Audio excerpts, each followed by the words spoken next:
Bold, daring, unpredictable. The Man from U.N.C.L.E. with Robert Vaughn and David McCallum. Friday at 8:30, 7:30 Central Time on NBC. Word Balloon is brought to you by the League of Word Balloon Listeners.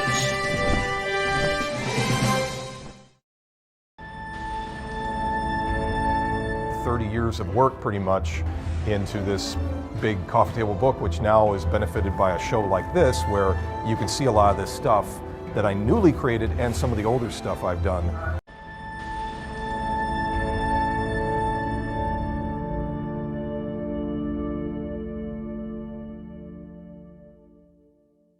If you're here at Word Balloon, it's because you like comics, creators, conversation, pop culture subjects. Would you consider joining the League of Word Balloon Listeners? Patreon.com/wordballoon. For just $3 a month or more, you'll get exclusive access to the Word Balloon e-magazine, featuring transcriptions of some of my best conversations. When you subscribe, you'll also be part of the Word Balloon Book Club, where Brian Michael Bendis and I will pick a comic every month to review and discuss live with the League on this show. Join the League today, patreon.com/wordballoon. Thank you always for your support, League of Word Balloon listeners. Everybody, welcome. I'm very excited for this Superman, Supergirl panel, and we have the right people to talk to you because both of them are experts in the field, the super field, if you will. But eventually Tom King will be joining us, and as you likely know, Tom wrote the graphic novel that I'm assuming a lot of the basics are going to be in the movie, and we'll see how much Tom can tell us about next year's movie. We'll certainly talk about this year's movie if you'd like, but we're also very fortunate to have a guy that has been messing with Superman in the best ways since the 80s, the creator of Doomsday and so many other important moments in Superman's history, and he just wrote a fantastic Treasury edition, 60-page story, Dan? 74. 74-page story that really is a nice compliment to the movie and really spans a lot of history of Superman. Really interesting. Dan Jurgens, everybody. Thank you. Thank you. So, Dan, yeah, we should start with the Treasury story and everything. What was the assignment? How do you feel you hit it? Well, it didn't start as an assignment. It first starts, like so many things do, as an idea. And this goes back about a year and a half to a general idea I had that I described to a couple of the folks at DC. So once they said, yeah, we'd be interested in doing that, the next thing becomes the timing, what is the format, and everything else. And when we started to realize it would be a longer story, at first I thought maybe it's 4 to 6 issues. Then it became something that was self-contained. Then we realized the deadlines, the publishing schedule, and everything else would take us right to about the time when the movie came out. Go back a little bit more. So DC has been reprinting more and more of their Treasury-sized tabloid editions over the past couple of years to great success.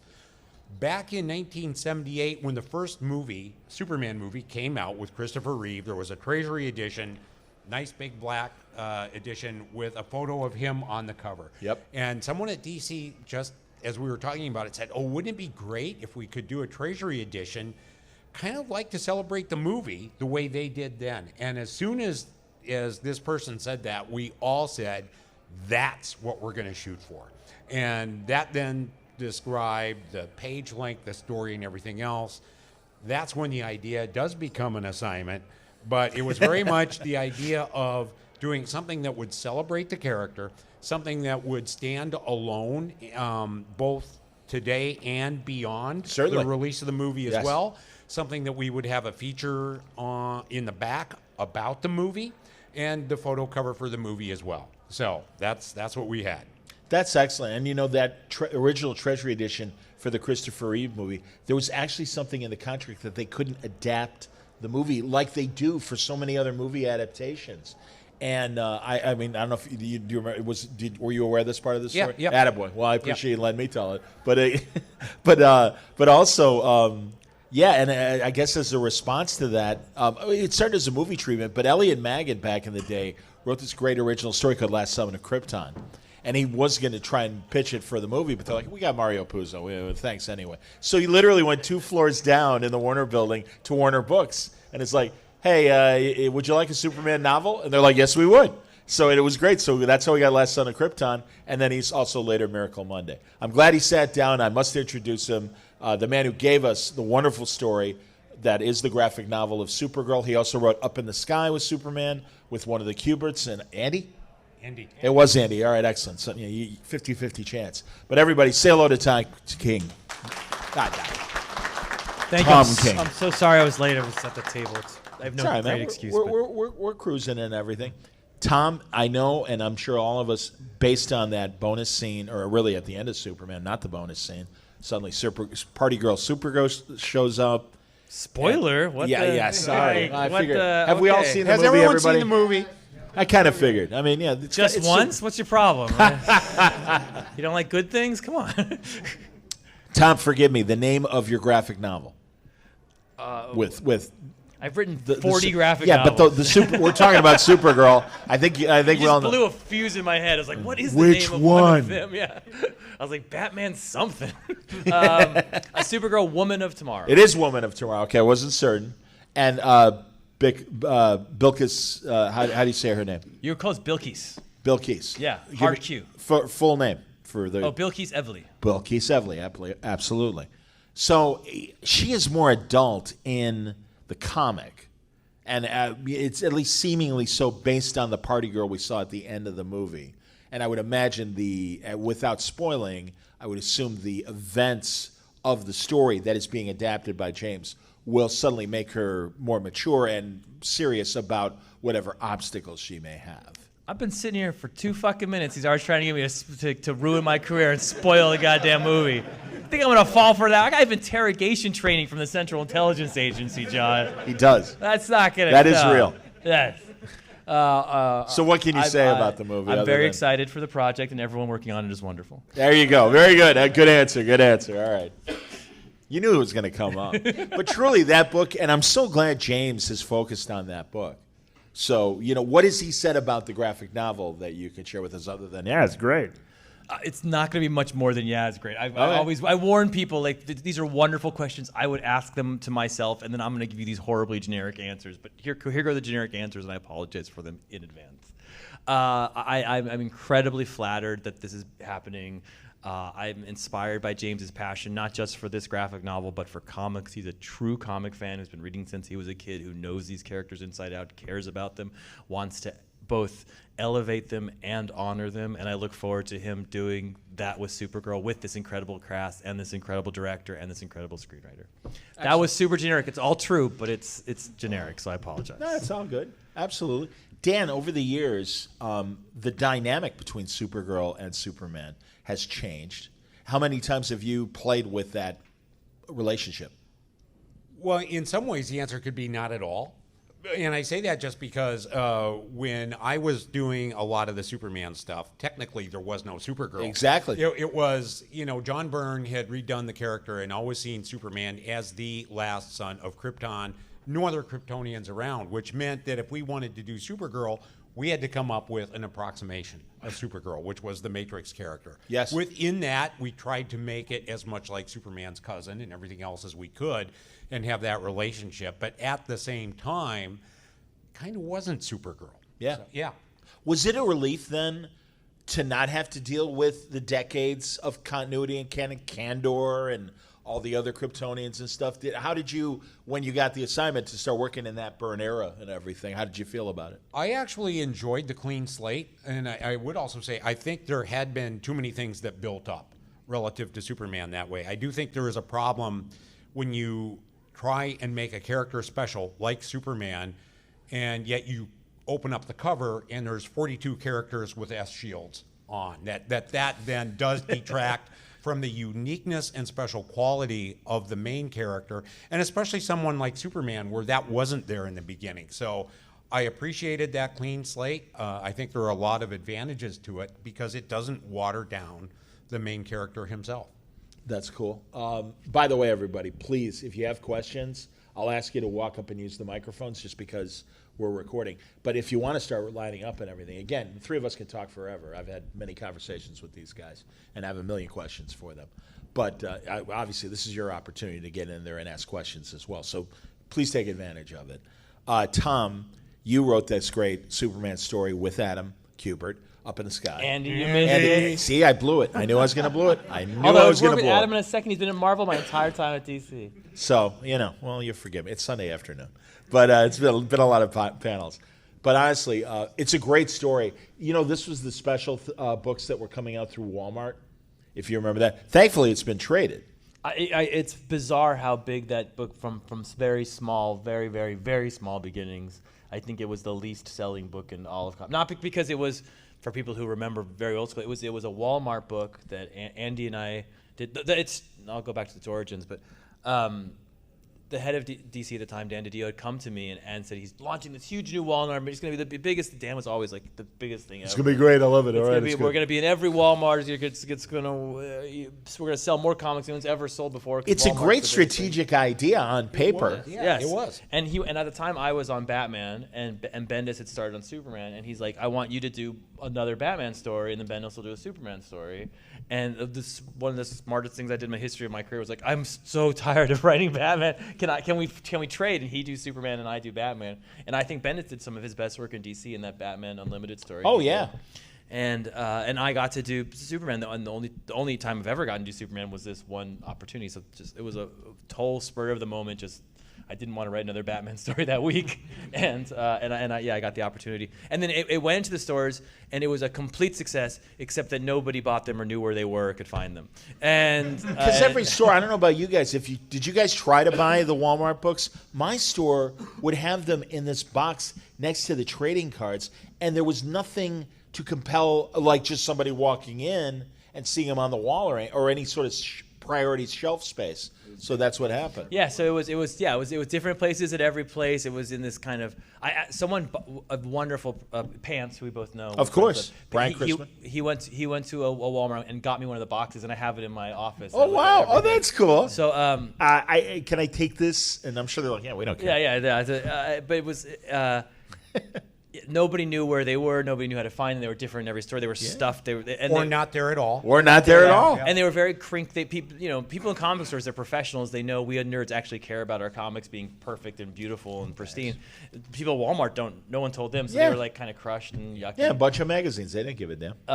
And so nobody. And meanwhile, Andy's drawn his heart and soul into this book, and I feel so bad that I dragged a superstar creator into this book that nobody knew was happening and would just kind of disappear, and then it became a whole big thing. So sometimes miracles happen. Sometimes because of Superman, miracles happen. Oh, and so has in its graphic novel form, has it found its new audience? Yeah, it's become the trade sold out, and then they just reprinted the hardcover, and it's been a huge success. Excellent. And now it's in like all those It's not like Jurgens Superman, but at least I don't. I've told Dan this story 1,000 times. I tell him probably. I did a panel once with Dan. I've done a bunch of panels with you. Yeah. My first panel with Dan, I had Superman Action 1000 had just come out. I had done one story for with Clayman, a 5-page story, and they had me and Dan do a Superman panel together, and Dan is arguably one of the greatest Superman creators of all time. One of the greatest artists on Superman ever.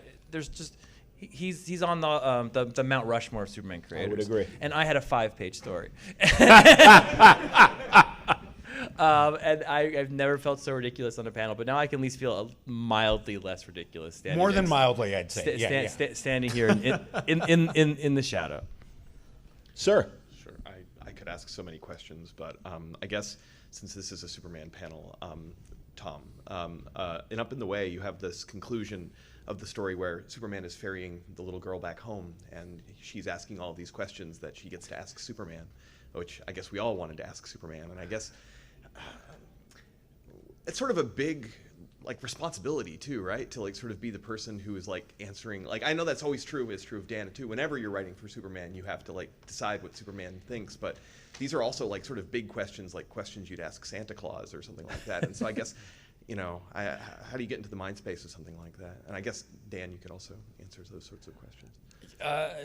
I think Superman is one of the easier characters. He has such a bad reputation for being hard to write because he's too powerful, whatever. But I find him to be incredibly compelling and easy to write because you just write what the nice best thing to say is, and that's what I liked about the issue when I came up with it. I was like, because she's gonna ask, he's not gonna be like, no, I can't answer that. You know, give me $10 for a signature before I look up. He's Superman. He's gonna answer the questions. He's not, and he's gonna say he's gonna say the right thing. So I just, whatever she asked, I had him be honest and earnest, and it's very easy to just get into. I would write the question, not know the answer first. I'd be like, okay, she writes that question. I'm like, okay, what would he say? So yeah, it was as simple as that. Yeah, Dan, how about getting into Superman's head? Well, I think, Tom hit on it in a lot of ways because I agree, Superman is not hard to write. I think a lot of it is that this is how I do it anyway, it's not Superman answering, it's Clark Kent who's answering. And so if you think of this kid who grew up on a farm in Kansas and have this understanding about who his parents were, which I think was shown very compellingly through the movie as well, how would Clark Kent answer that same kind of question? And that's how I always got to a lot of those answers that would come up in the course of a story. Thank you very much. Mm-hmm. It's the reverse of Batman. Yeah. You know, Yeah. Batman's the real person. Bruce Wayne is the disguise. Clark's the real person, which is fantastic. And it's those real human moments when he's in the suit and he's just being a guy. And and the movie's so hit on it. Well, I love the Lois interrogation scene. And she's just kind of putting him through the paces of what he'd deal with a hard interview. And he's like, people are going to die. What do you expect me to do? But also at the same time, Lois is asking the tough questions because A, she's got that relationship with him. And also, she's a great reporter. It's like, this is what you're going to have to deal with. These are the questions that people are going to ask you. Why do you think you are responsible? And it's like, that's why the movie was so great. They got it. They got this dynamic. They got this guy. I just was amazed. So also, again, anything's up for grabs. If you want to talk to Dan about Booster Gold, this is your chance. If you want to talk to Tom about Batman or the Human Target or Mr. Miracle, by all means, man. So yeah, feel free, guys. I mean, again, this could be a Superman discussion, but it's your chance to ask them anything. Or if there's a question you have for Superman that wasn't answered in that thing, I'm ready to go. There you go. Or Walmart comics, that too. Absolutely. Dan, the evolution of Doomsday. Yeah. This great monolithic threat seemed to be one note at the time. Great note, don't get me wrong. But really, your subsequent issues and really building on the history of Doomsday and stuff.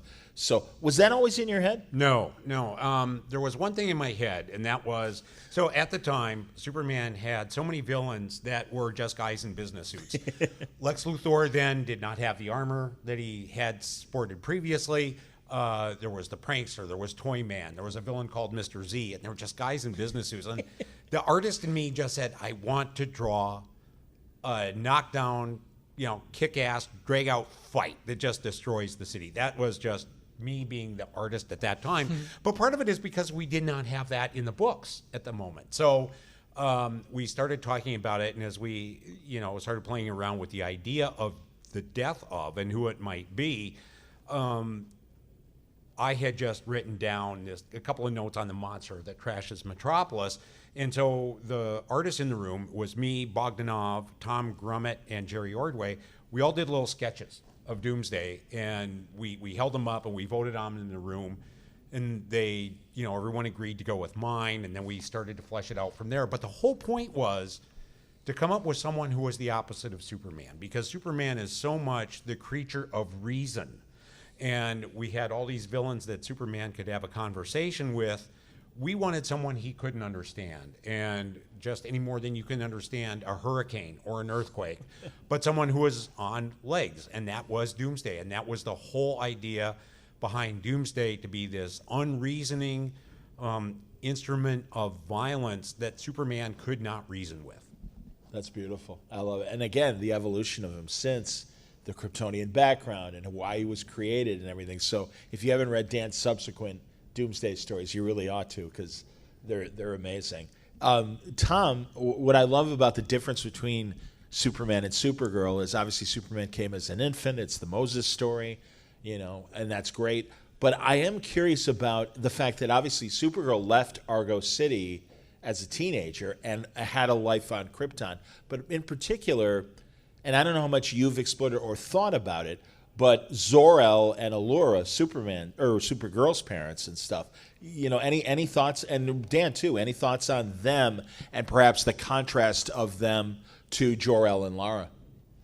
When I did an issue about her parents and her origin story, and as I try to do with all these stories, I went back to sort of the original, went back to sort of the Otto Binder stuff. Sure.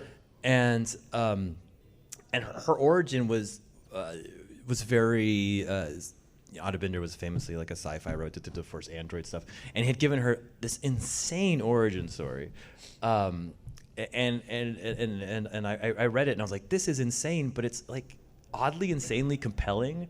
And I was like, what if I just told that story, this crazy sort of 50s story, which was like she's on the planet explodes, part of her gets sucked in, part of the planet gets sucked into space and survives with her parents still on it, and then that's all going well, but then they realize like the atmosphere is being like kept out, and so they have to build a dome sort of over it, and things are penetrated, and then so that the city collapses again, and then because they're on a Krypton, as it gets farther away, it turns into kryptonite, starts killing them all. So then she has to build a platform above this, but then the atmosphere things are penetrating the things so like they keep putting obstacles in her planet. It just keeps dying. So she doesn't experience her planet dying once; she experiences it four or five times. Wow.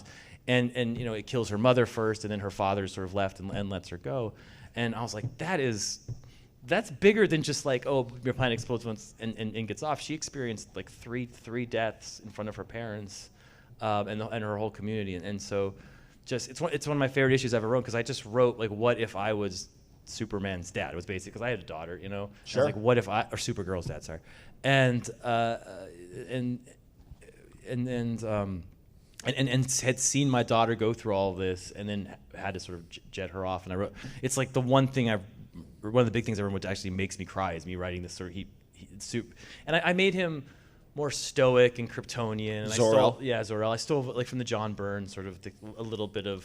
Oh, that kind of clinical Krypton that really didn't seem to show emotions. The formality of it, Sure. and then a little bit of like we're more evolved.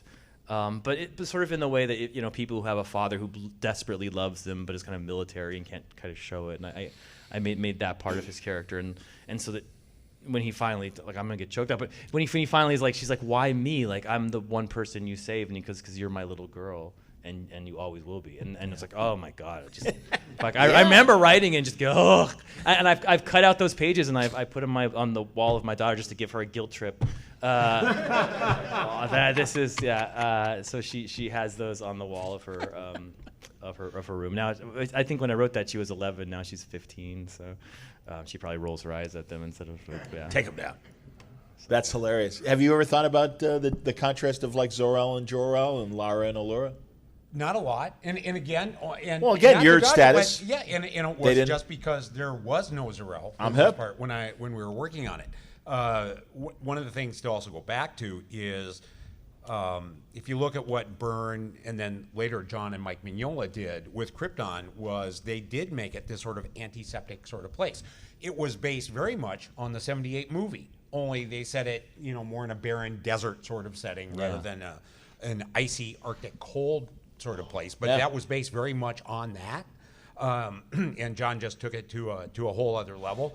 There were elements of that I liked, but I also thought it was a little too cold and a little too. I mean, at some point, I was going to say human beings, even though they weren't, but still, people relate to one another, and I thought it was missing that. I can appreciate that. Yeah. Oh, good. What's up, sir? My question is for Mr. Jurgens. One of my favorite Superman stories, honestly, is the Superman Aliens crossover that you wrote. Fantastic. Absolutely. Which is so Thank great. You. Yeah. And so fun. And that also involved Supergirl as a major character. And just a general question, how did that come about? And were there any restrictions on what you could and couldn't do? And particularly, how did Supergirl get involved in the story? So the way this story came about is one number of years ago, So Mike Richardson, who was the owner and starter of Dark Horse Comics, and Mike Carlin, who was Superman editor, and I and our wives were all at a distributor conference in Hawaii, and from there we all went to a convention in Australia. And we were sitting outside What one comics did you grow up in? I never get to go with my wife to night. Oh, I should. freaking Hawaii and Australia. The business used to be so much more fun, and honest. It really did. And so one night we're all sitting at a, well, yeah, it was a luau. Outstanding. We were sitting outside at a luau. Well, I'm by myself in a casino, so that's the same. Exactly. And the two Mikes and I got to talking about Superman and aliens, and one of us, and we all can't remember exactly who it was, thought of the scene of the chest burster coming out through the shield, right?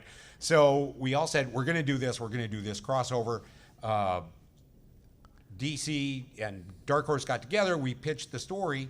Warner went for it, and at that time, the Fox people who had aliens said, "No, Superman isn't big enough.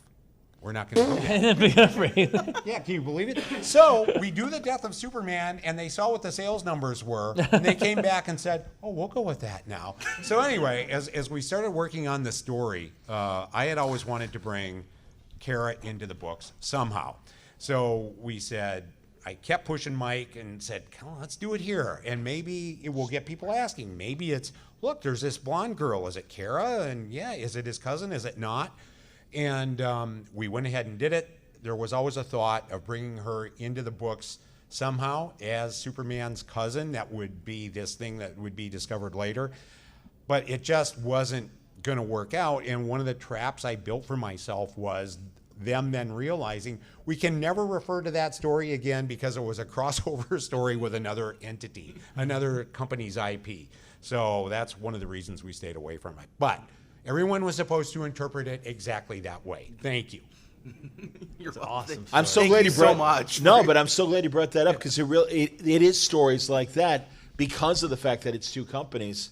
That Oh, yeah. will it ever be republished or? I mean, obviously now. yeah. So actually, there's a better chance of it now, just because Marvel has the alien stuff. And the two companies are working together right now with crossovers. Right. Yeah. And 5 years ago, I would have said no. You'll never see it again. Sure. Now they could. Well, And someday I'll be in a Motel 6. Exactly in Chattanooga. The complimentary English muffin and be like, hey, that water's extra. John so just so you Hickman, know. would you mind if we...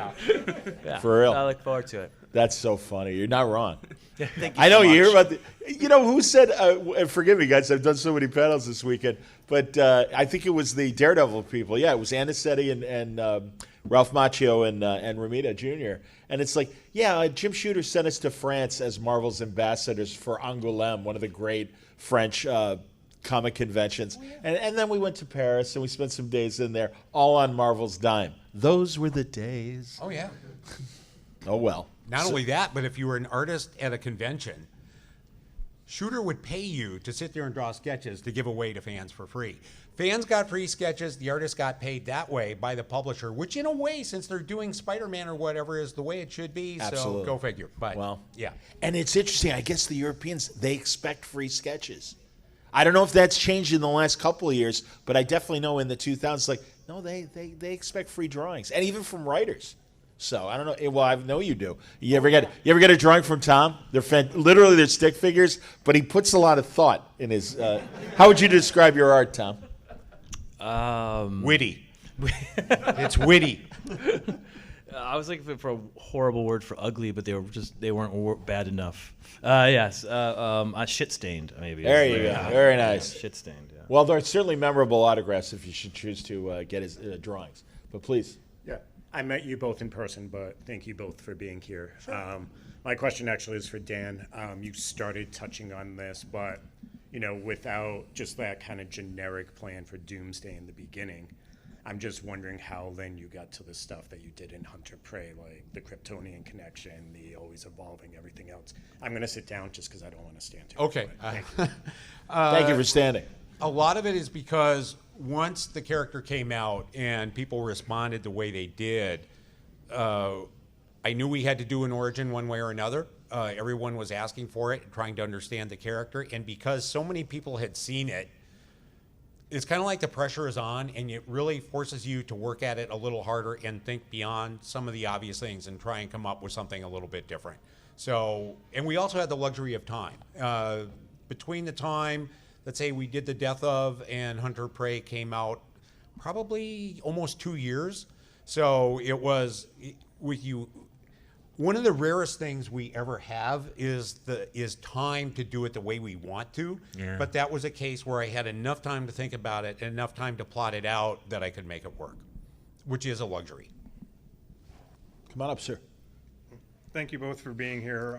Tom, what's up? How did you come into contact with Bilquist to make like this epic visual space opera, and also the decision to take Kara to be extremely morally gray, I guess, where she is put in positions where she's willing to go too far at times or stand aside to let people make these decisions on their own? The first question is easier. I came to the project for the very boring, horribly uninspired reason that an editor I liked named Jamie Rich and Brittany Holzer had moved from the Batman office, where I'd worked with them, to the Superman office, and I just loved work. Sometimes comics are just about the people. All of life is about working with the right people, and I just wanted to work with good people. And I said, "Do you have anything I want now that you've moved to the Superman office?" And they had Supergirl, and I wish it was more inspired. And I'd be like, "Oh, she's my favorite thing ever." I was just like, I just wanted to work. I just love working with them, so I wanted to work with them some more. And I said, yeah, I'm interested. And there's like, what, you have an artist in mind? And they're like, how do you feel about Bilquis Evely? And it was the easiest email to answer ever. She was absolutely the perfect person for it from day one. And this is the same editor who found me, Mitch Garrett's. And I was like, yeah. So I just, yes. I don't need more in the office. If she says yes, I say yes. I'm all in. And then I wrote up a pitch, and they sent it to her, and she didn't hate it. So then we were off to the races. So that's a horribly boring story. I apologize for it. It's like email story. Who wants an email story? I'll turn it into myth and be like, we met somewhere in rural Brazil and saw something that inspired. At a luau. Yeah, at a luau. What was the second part of your question? The second part is Kara's moral outlook on this whole thing. Well, I mean, part of that book was showing why. Two things: why Kara isn't Superman. Because I think one of the things that kind of can confuse an audience attract is like, if she is just Superman, why don't I read Superman? So I wanted to be like, she's different from Superman, and also be like, she's awesome as Superman, but in a different way. And part of that came from a friend of John and I, just Steve Orlando, who I called up and talked because he had written Supergirl. And I was like, Supergirl to me seemed a little bland, to be frank, because it seemed just kind of like she believes in all these good things. He's like, no. He corrected me. He said, Clark left when he was a baby. So I was saying before, she left when she was 14. She saw something destroyed. She's been through something. And if anyone knows my writing, I was like, ooh, trauma, and that opened her up as a character, and also, this is also stuff you probably have heard, and I'm sure I'm going to repeat 4 bajillion times over the next year, but I had pitched the book as sort of a Western, in a classic Western way, with like an old scraggly guy and a naif traveling through a plane, most famously done in True Grit, but done in a billion other Westerns as well. And I said, okay, Lobo is our big scraggly guy, and Supergirl's our naif, and the editors, this wonderful editorial team at work, was like, what if Supergirl is the is the Rooster Cogburn, is the old scraggly, and that the combination of Steve Orlando and Brittany Holzer sort of putting that opened my mind to, because then what Steve said occurred to me, like, she's been through something. She's a little older, she's a little more cynical, she has a different outlook, and I think perfectly captured by Look Up and Look Out. I think it just utterly like nailed it. So that's where that comes from. It's differentiating her, but still making her awesome. Outstanding. That's very cool. Dan, I'm going to switch up a little bit because I am curious about one of your creations and its current status in the DC All-In current situation. Where is Booster Gold right now? He's been showing up in Superman comics lately, or action, one of the two. I can't keep them straight. Sorry. But no, I think Superman. Josh Williamson had told me about a year and a half ago what he wanted to do with the character and how they were going to set him up and bring him back. So he's been appearing there lately. I'm not sure which of the last stories has appeared yet, though. So that's where he is right now. I'll catch up. All right, Yep. no worries. And again, that's what's great about your. I mean, you certainly have done the time on the Superman monthlies and action, but also now doing the Evergreen story that you did for the Treasury edition and everything. No, it's nice that you're doing your own thing. Tom, you're playing with fire. Great story in Wonder Woman right now. Playing with fire. Uh-oh. Well, several stories in Wonder Woman. Among them, not only Diana's story, but Trinity's story as well. Her daughter, and we're learning more and more about her, both as a child and as an adult, which is a great homage to the Robert Kanigher years of writing Wonder Woman. Donna Troy was like Wonder Girl was just a younger version of Diana, and Wonder Tot was a younger version of Diana, and the three would team up, which made no sense whatsoever. But that's Robert Kanigher. And if throw in a gorilla on the cover, and we got gold. That was Robert Kanigher. And honestly, that's a great. And Tom, you've done this with several other characters where you've looked at them, some not goofy. I mean, Human Target was just a great detective, straight up thing, detective in disguise, but you put a different spin on that. And the same, too, with Mr. Miracle being, a new god, but again, having a very personal story that is very human at the same time.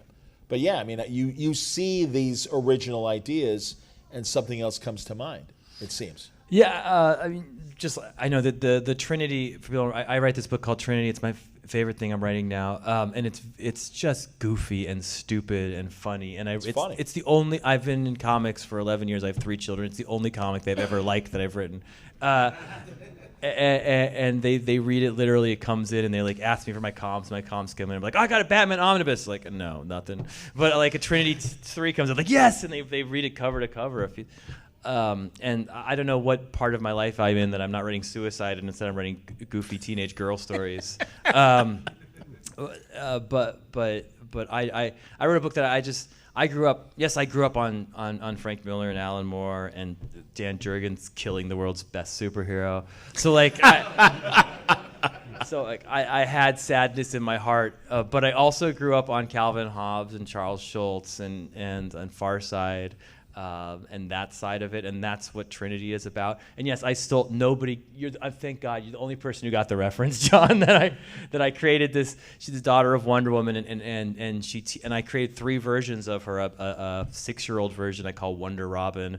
A 13 to like a 14-year-old version I call. She keeps aging because my daughter keeps aging as I write it, and I just write it as my daughter. So I call Wonder Girl, and then an older version who's actually Trinity, who's like 1920. And I have them team up in a tribute to the craziness of Robert Kanigher.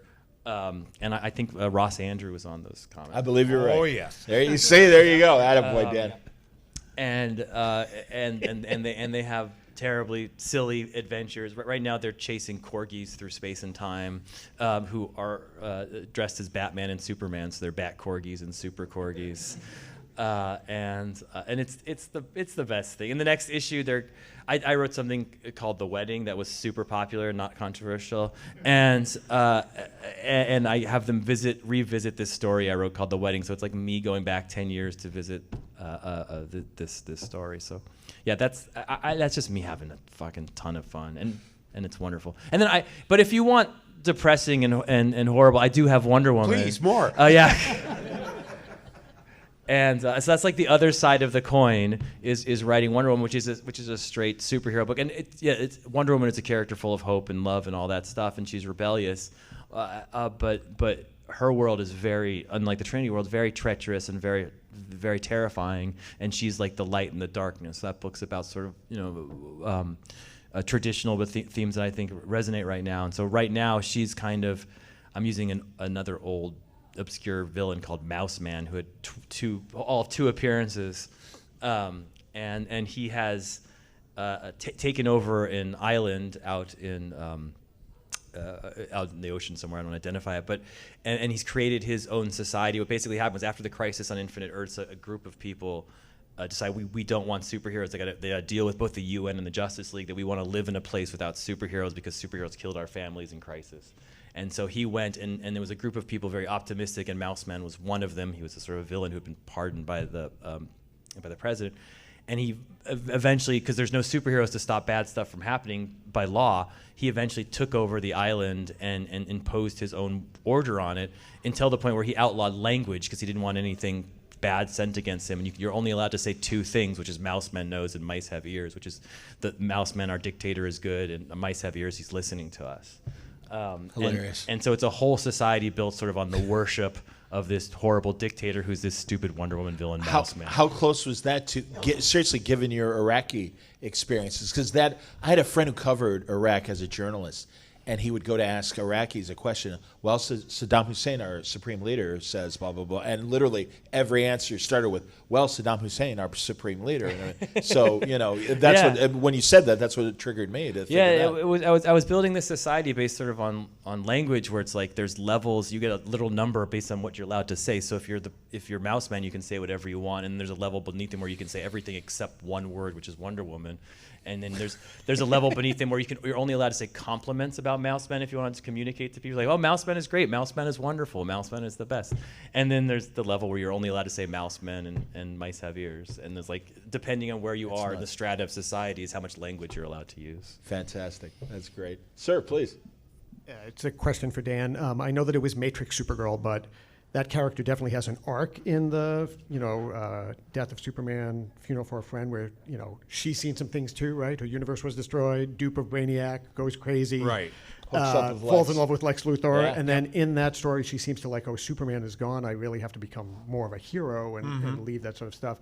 What was the discussion about her progression as a character, and did you have a little bit more leeway because she was malleable, unlike sort of Superman? Literally malleable. Well, she literally was, but she also had her own series around that time as well that Peter David was writing. Absolutely. And so, the idea was to expand that character as much as possible into being what people could regard as the real Supergirl. And it was really our attempt just to fill that void.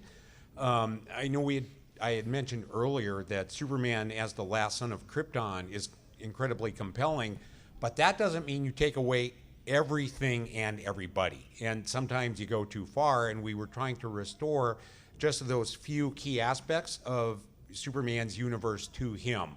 So we wanted to get as close to having a Supergirl as possible while knowing we could not have, the daughter of Zor-El. Yeah, and that we could not have Superman's cousin, according to that. It wasn't even a dictate. We felt that Byrne's Man of Steel stuff was incredibly successful. I still say if you look at his first miniseries, Man of Steel, yeah. It's really good stuff. It's a great Superman story. And he really did do a wonderful job of recasting and reframing the character for the mid-'80s. And it was exactly, I think, the right antidote for the time, for where DC was, for where comics were and everything else. But then as you move along, we felt it necessary just to restore key aspects like that we could. That inspired a fantastic question. Way to go. And seriously, you guys have all been, all weekend, really great questions. And suddenly say, wait a minute, this thing. All right, let's talk about Lex Luthor and Lex Luthor's son. And all of a sudden, if you guys don't remember, if you didn't read it, Lex has a kryptonite ring. It's slowly killing him. He does die. And suddenly this son of Lex Luthor shows up with a mop of red hair and a beard and accent. At least I know in the audio adaptation that that the Brits did, all of a sudden he's talking like an Australian, which cracked me up. And it's like this different Luthor. Secretly, it's Lex Luthor. He grew a new clone body and put his brain inside the clone. So, Dan, talk to me about all of that. I just think that is so, and forgive me for telling everything about it, but truly. I'm sitting here going, we did that, really? What a batshit idea. It was the best. It was great. Well, part of it is, when you're doing Superman story, there comes a point where the villain is always supposed to get his due. And we got caught up on this idea of Luthor wearing the kryptonite ring. The whole idea was kryptonite had aspect of radiation to it that could kill humans as well as Kryptonians, and that he was wearing it all this time. And there seemed to be a very poetic justice to him dying because of that. But yet, you can't get rid of Luthor forever. Thus came the idea of the clone, who was really his son with the red hair and everything else. And one of the hard things about doing monthly comics is with ongoing characters is this idea that we often refer to as the illusion of change. You want to make it look like change is happening, even though you probably are not going to take Lex Luthor away forever, or Superman for that matter, but make it look like you do. And so this was our way to try and do that, to have him get his just desserts, pay the penalty for what he did, and still have a Luthor presence in the book. Forgive me, just the minutes, please. Thank you. Okay. All right, there you go. I just want to make sure we got like another 10 minutes. Yeah, All right, but that was really the idea of that, and to keep audiences entertained. And it's hard enough in a monthly comic, but when there are 4 books a month, which we had at that time, then it's even a little tougher. Excellent. Did I ever say, John, I pitched the worst Superman idea of all time. Talk to me. You may not have. We Talk all to have me. losers. I was, when I was first trying to break into comics, and I can't tell you how much I wanted to be a comic book writer. I was also a stay-at-home dad, so I was trying to get away from my children. So that was main motivation. But I would go to cons, and I was slowly, I'd written a book, the novel had been published. Once a Crowded Sky. Forgive me for interrupting, but really, like if you've never read it, it's a great. There are all original ideas from Tom as far as the superhero world. Or Once a Crowded Sky gives you an idea, but please continue. And I had been at a convention. I was doing the sort of the freelancer dance of like going to editors and trying to suck up to them, and going to creators and trying to like just doing whatever I could to be a nuisance basically. And I apologize to anyone I nuisanced, which was probably you as well. But in the terms of nuisancing, I was out with some editor and group of people trying to be friendly and cool, which is the opposite of who I am, obviously. And until like 5 in the morning, like it was San Diego, and we were out until way too late. And then I realized I had a meeting in the morning with the editor of Superman for breakfast. And I went home to the worst B&B I've ever got in, and slept in a windowsill for 30 minutes, and then went to the editor of Superman meeting. And thinking it would just be like a meet and greet. And he got down and he goes, "All right, I'm giving you Superman. What are you doing with him?" And I had nothing. Including my brain was not in my body. And I came up, I was Chris Claremont's assistant when I was a kid. And Chris has a theory about superheroes. I don't know he'd say it today, but at least he said it to me at once, where he's like, every superhero, their power is also their weakness, right? So like... Cyclops is a great example. Cyclops, Rogue is a great example. Wolverine's a great... Any Claremont superhero he creates, like as soon as they use their power, it also makes them depressed. And so like my half-hour windowsill brain was like, all right, so this is literally what I said to him. I was like, what if every time Superman flies, it hurts the environment? And it's like, he's like, man, I can't fly anymore because the ozone layer, I'm putting holes in the ozone layer every time, up and away. Oh no. And you should have seen this editor being like, I can't believe I'm wasting a breakfast with this stupid. Check. So I envision this is like Godfather, and Michael Corleone gets up from the table and says, "I'll be right back." Yes. You go to the bathroom to think about it for a minute, get the pistol, you come back and say, "Sit down." Everything is all serious, and Superman destroys the ozone layer when he flies. Okay. Wow. Yeah. That's how it. When you guys visualize the scene, that's what it was like. Yes, and you'll notice they've never given me the Superman book since, and I'm just saying it's been 10 years, and they still remember how bad my pitch was. Dan, have there been any no's from editorial that you're like, to this day they screwed up, they got it, they really need to change their mind about this? Yes. Are you willing to share any of those no's? Not here. All right, fair enough. I respect that. Everybody has those, and sometimes you look back on them and say, "Thank God, someone saved me from a big mistake," and other times it's the no was the mistake, and that's just the way it is. And especially, you cannot work in this business that long and keep working without having those come up. It's just like I said earlier, we all have our good ideas and we have our bad ideas, and that's just the way it goes. And unfortunately, some of the bad ones do appear in print.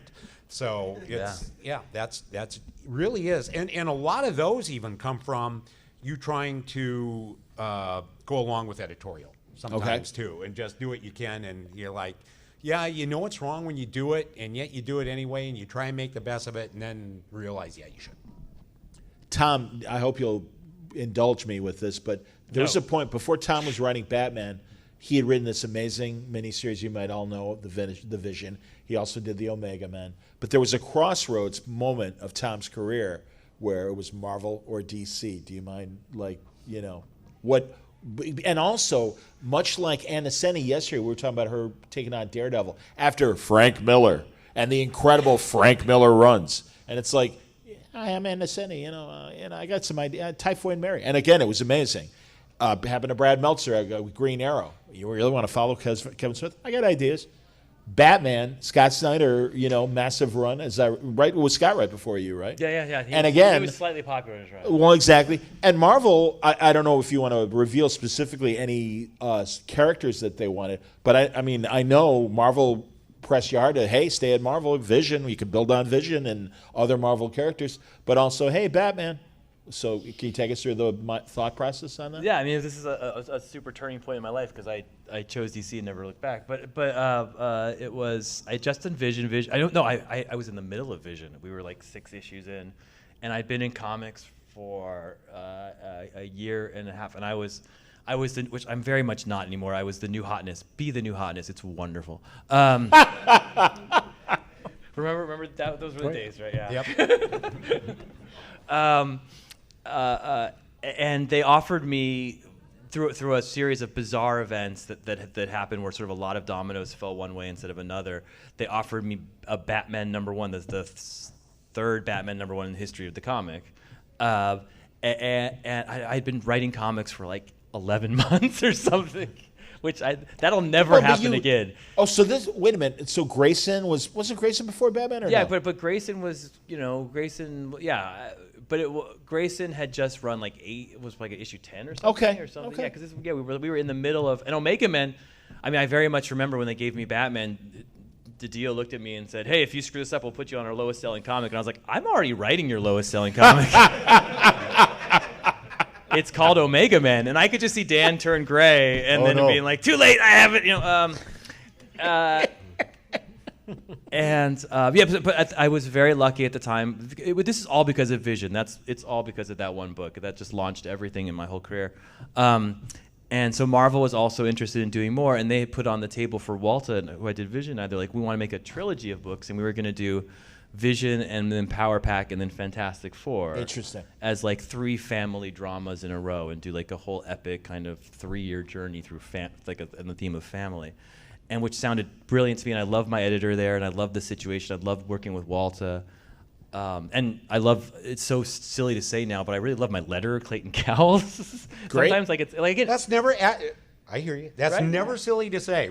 Trust me, yeah. Yeah, everything was just so perfect on the Vision, and the experience was wonderful.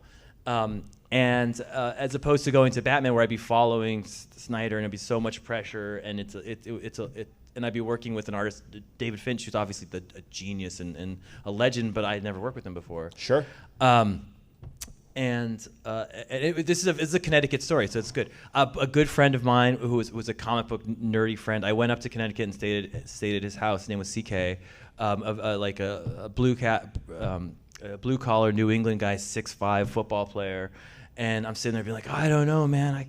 I could do Power Pack, and or I could do Batman #1. And he'd be like, what the fuck is wrong with you? Fantastic. No decision. Absolutely bad. What are you telling me here? And he was very intimidating. And so I like to think some Connecticut New England blood was forcing me into this. So I asked Dan so arrogantly, I was like, can I finish Vision if I'm Batman? They're like, yeah, you can finish Vision. And that was the one stipulation I asked for. And then off to the races for the next, whatever, how many years this is my career. Yeah, 10 years or whatever since. Yeah, or so it was, yeah. That's great. Have you ever talked to Louise Simonson about your ideas for Power Pack? Oh yeah. No, I worship Weezy. She's the best. Yeah. I grew up on her comics, and there you see the obviously like I had Batman and Catwoman get engaged. That was a tribute to her having Cyclops and Jean Grey get engaged in X Factor. So yeah, I steal from her constantly, and I've told her this many times, and she's like, "Where's my money, Tom?" And I say, well, I'll give you a free Superman idea. So, outstanding. Yeah. Where are we on time? Give me an actual number. 24? Yeah. All right. Well, I guess we should wrap up so people can clear the room. And any last great yeah, question? There though? you It go. doesn't take that long to clear the room. Attaboy, Dan. You got it. Yeah. All right. Run in, my man. See Lady Cop again. Oh my God, Lady Cop, yeah. Anytime more than 7 people read the book. Truly. I just need an 8th person, guys. that was such a great miniseries, and I appreciate that it was obscure characters, but really, it was a brilliant idea, man. Thank you. I love that series. Definitely my most underrated work. This might be a quick question because this might be a question where you and I completely understand if you're like, we can't talk about that or anything, but there's a Booster Gold show coming out, and I know, Mr. King, you're involved with James Gunn and all that, and I understand you might not be able to see it, but my question is for Mr. Jurgens. Is there anyone that you'd like to play Booster Gold, or is there anything in particular that you would love that series to do? There are a couple of names that come to mind that I won't get into, but I always say the attribute is someone who can disarm you with his smile. That if somebody is ever going to do, like, be a hero and do commercial pitch projects, they have to be able to disarm you with a smile, because in some ways you're being a total dick, and at the same time you're a hero and you're doing the right thing. But they have to be disarming that way. So, and have that twinkle in the eye. And when Smallville did the thing where the actor who played Booster smiled and his teeth kind of went ding, Yep. you know, like that. That really, Jeff got it, and 'cause Jeff Johns wrote that script as well, and that was it. That's the attribute you're looking for. That's great. I've been watching Owen Wilson on Stick, and I'm like, if he was younger, he'd be a great Booster Gold. And he should be about 22, 23 years old, Yeah. because that's how old Booster was. Yeah. And that whole backstory of a quarterback that screws up, and I'm going to go back in the past, and I'll be a hero and everything. It's one of the great characters ever. Seriously, it was so inventive. And also, Brainiac 5's force field and Legion and the Legion ring. And it's like this great mystery of what is this guy doing with all this stuff? Steal stuff to do good. Yeah. It worked. And well, again, building on established continuity and giving us a bigger story. And obviously, Tom's doing the same thing as well. Real fast, guys, what are you working on currently? And we know, Tom, a lot of TV stuff. Yeah, I'm working on the Mr. Miracle animated series. It's coming out soon, so that's like my life now. And obviously, I co-created and am EPing the new Green Lantern series that's coming out from HBO, and Wonder Woman Trinity. Excellent. Superman. Hey, Howard, we're going to usurp your time. Yeah, exactly. Sorry, Howard. I'm kidding.